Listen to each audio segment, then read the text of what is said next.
Anyone wants to see what a blizzard looks like, here's some of it. There's actually a building beyond those trees which you can't see.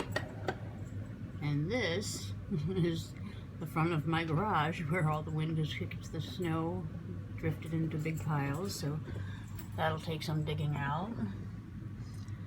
And let's see, let's go to another window here. You can see, or rather not see, trees behind the house.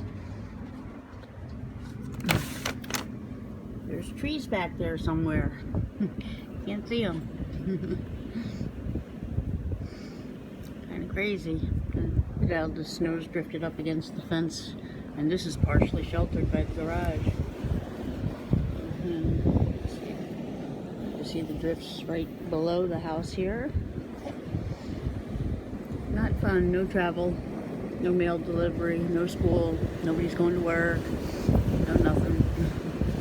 It's supposed to end around midnight tonight. Yay.